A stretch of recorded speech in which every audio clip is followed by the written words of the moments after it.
Olá, eu sou o Dr. Romualdo Sanches Calvo Filho, advogado criminalista, tribuno do júri, e hoje iremos falar mais um pouquinho sobre essa apaixonante instituição do Tribunal Popular, do Tribunal do Povo, que é o júri.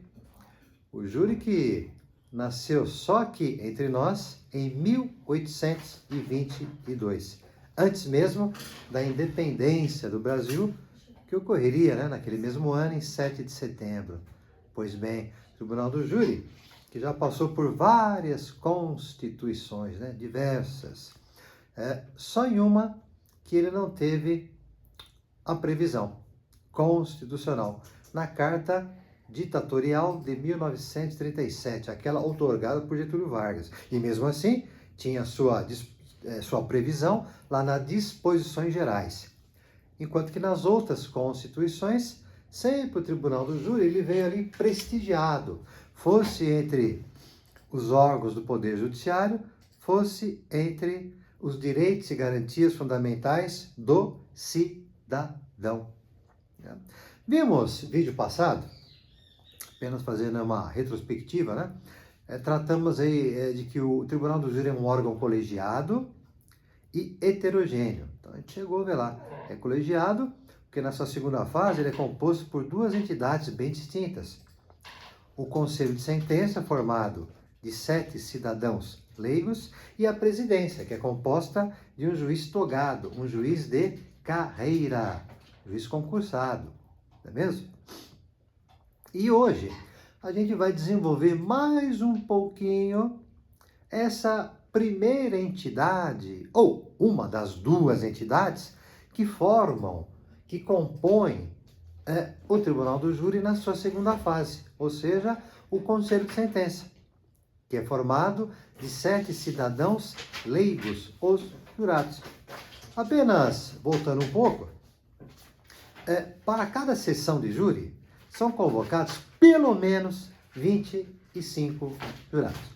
Ali fala em 25, mas o que ultrapassa isso, logicamente que não vai provocar nenhuma nulidade, Então o juiz pode convocar ali 30 jurados, 40 jurados, 50 jurados, para garantir que a sessão não será adiada por falta de quórum. Ou seja, temos que ter pelo menos 15 jurados, dos 25 pelo menos convocados. Se não houver esse limite, esse mínimo de 15, a sessão de julgamento não se instaura. Não se instaura. Então, em caso de grande repercussão, eu vou dar um exemplo do casal Nardoni, um caso de grande repercussão nacional e até mesmo internacional. Eu me recordo que o juiz da ocasião, ele convocou, salvo engano, acho que ele convocou ali 40 ou 50 jurados para a data da sessão. Embora, repito, o mínimo para a convocação é de 25. Então, por cautela, ele convocou um número a mais, só para garantir que no dia tivéssemos pelo menos 15 de todos os convocados e regularmente intimados. Isso é simples, gente? A gente, digamos assim, até prever, porque quando a gente convoca aí 25 jurados, ainda que regularmente intimados, no dia 1 tem um contratempo, fura o pneu do carro, bate o carro, tem uma greve de metrô, de trem, de ônibus, alguns jurados conseguem chegar ao fórum, outros não. Outros têm ali um mal-estar, uma dor de dente, um desarranjo intestinal, ou a mãe é internada, o filho sofre enfim, várias situações que podem determinar, tá bom? Que o jurado deixe de comparecer à sessão de júri, embora irregularmente intimado. Então, pelo menos 25 o juiz tem que convocar. E, existindo pelo menos 15, a sessão será instalada. Então, são convocados pelo menos 25, existindo pelo menos 15, o juiz instala, e desses 15 ou mais jurados presentes lá no dia, as partes, quando eu digo as partes, eu quero me referir às partes processuais, acusação, promotor e assistente da acusação, se houver, e a defesa poderão recusar injustificadamente, imotivadamente, até 3 jurados. Não precisa dizer o porquê, né? Não precisa dizer porquê. Se é feio, tem cara de mal, tem cara de condenador, enfim, não precisa justificar, tá bom? Não precisa justificar. E, passado esse número das recusas imotivadas ou peremptórias, categóricas, nada impede também, claro, que as partes processuais, né? E dizer aí, ó, parte processual, que significa a acusação, promotor ou assistente de acusação, e a defesa. E são partes processuais. Enquanto que partes materiais referem-se à vítima e ao acusado. Pois bem, então, se por acaso a defesa, exemplificando, ultrapassar o número de recusas imotivadas, injustificadas, até 3, nada impedirá que ela, a defesa, ou mesmo a acusação, possa recusar a partir do 4º jurado, se houver algum impedimento, suspeição ou outra incompatibilidade, especificado em lei, descrito em lei. Então, por exemplo, se um jurado que já participou em júri anterior do corréu do mesmo processo, não poderá figurar neste processo do outro corréu. Logo, se isso passar batido, desapercebido pelo juiz-presidente, pela serventia, quaisquer das partes, acusação ou defesa, poderá opor-se a esse jurado, recusando-o motivadamente. Agora é recusa motivada. Tá? Então, enquanto que as recusas peremptórias não têm assim um número, melhor dizer, enquanto que as recusas peremptórias têm um número máximo de 3, injustificadamente, imotivadamente, as recusas motivadas, justificadas em lei, não há número. Então, eu citei o caso aí de um jurado que tenha servido no plenário de júri de um corréu em plenário anterior. Então, não pode servir no outro corréu. Não pode participar do outro plenário do outro corréu, do mesmo processo. Agora, se surgir também uma outra situação que indique o impedimento, suspeição do jurado sorteado, a parte também deverá invocar esse impedimento, essa suspeição. Por exemplo, a amizade íntima com a vítima ou com o réu, isso é causa, isso é motivo de a parte, acusação ou defesa, colocar uma objeção na hora do sorteio. Ó, não aceito esse jurado, doutor, juiz-presidente, porque é amigo íntimo da vítima, amigo íntimo do réu, ou é parente do jurado, enfim, tá? Então, recusas peremptórias ou imotivadas até 3. Recusas motivadas ou justificadas, não há número.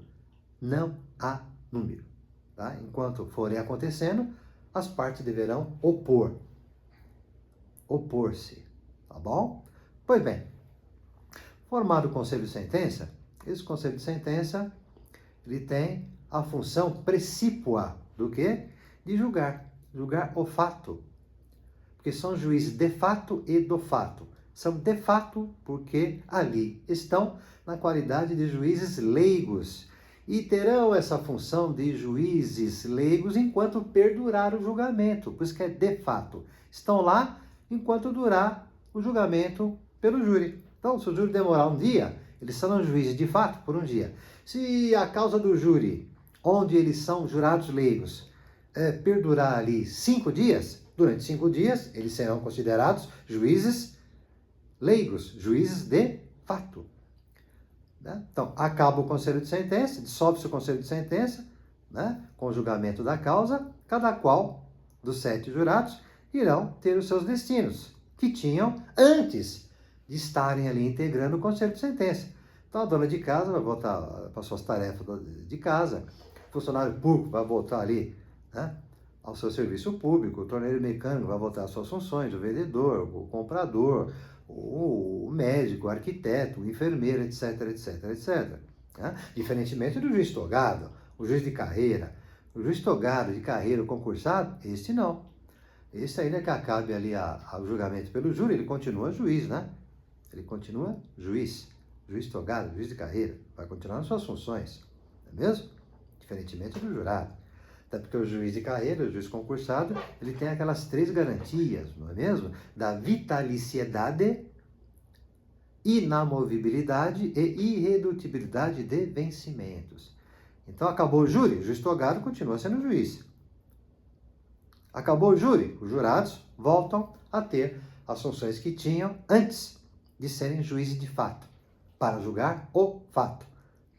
Aliás, julgar que fato? O fato é um daqueles 4 crimes dolosos contra o bem jurídico, vida, atentado ou consumado. Além daqueles outros crimes que lá estão, que não são da competência originária do júri, como já vimos, mas lá estão em razão da competência ampliada. Ampliada. Então, não raro, veremos no tribunal do júri um homicídio sendo julgado junto com ocultação de cadáver, um homicídio doloso sendo julgado com um crime de estupro, tráfico de drogas, desacato, etc. Tá? Pois bem, então, o jurado eles têm a função primordial, preponderante de julgar o fato. Porque quem julga preponderantemente de direito é o juiz de carreira, é o juiz presidente, é o juiz concursado. É ele quem vai aplicar a sentença ao caso julgado pelos 7 cidadãos leigos ou jurados.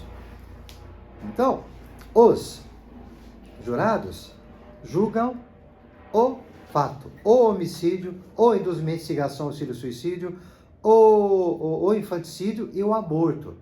E seus crimes conexos, se houver. E eles julgam de uma maneira monossilábica, isto é, sim ou não, mediante um par de cédulas que lhes são entregues, tá bom? No instante da votação, lá na sala especial, e de acordo com o convencimento íntimo de cada um deles, eles vão depositar uma cédula, sim ou não, acolhendo ou rejeitando a tese da acusação ou a tese da defesa. E eles não justificam e não devem justificar, motivar os seus veredictos, as suas decisões, porque vigora, como já vimos em vídeo passado, o quê? Vigora o sigilo das votações. É a única exceção no direito brasileiro.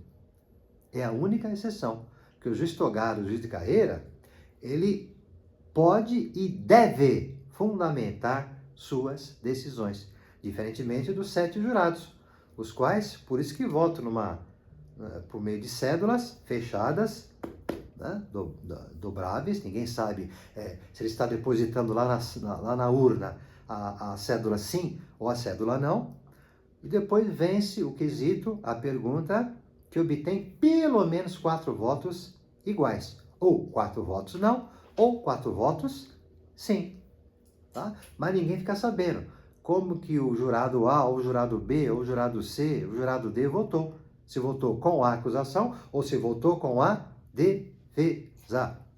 Né? Lembrando também que hoje, a partir do quarto voto igual, ou sim ou não, o juiz presidente, no instante de apurar a votação, ele encerra o quesito, a pergunta.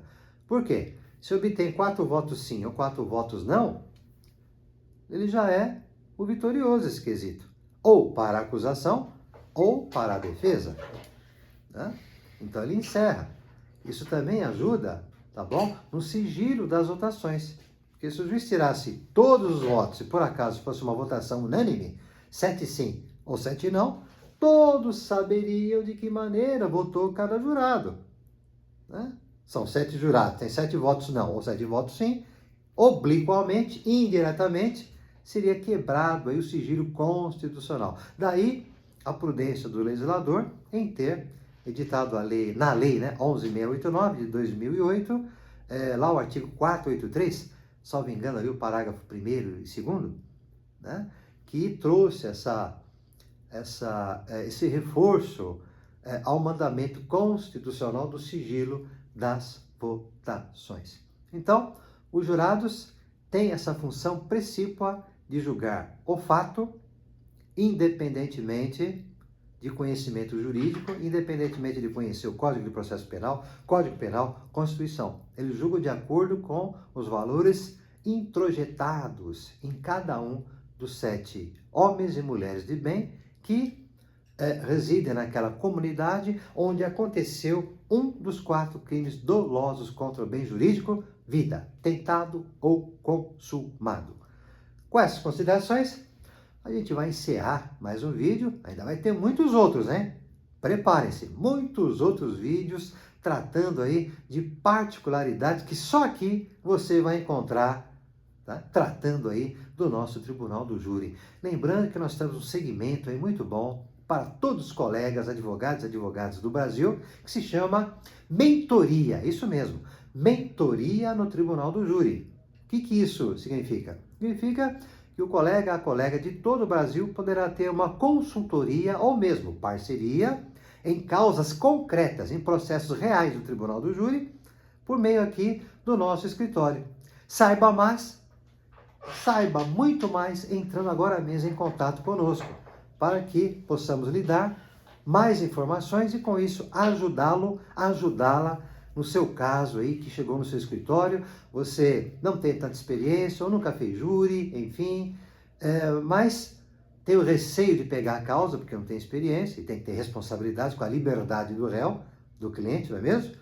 Então, esse segmento da mentoria do júri foi criado para isso.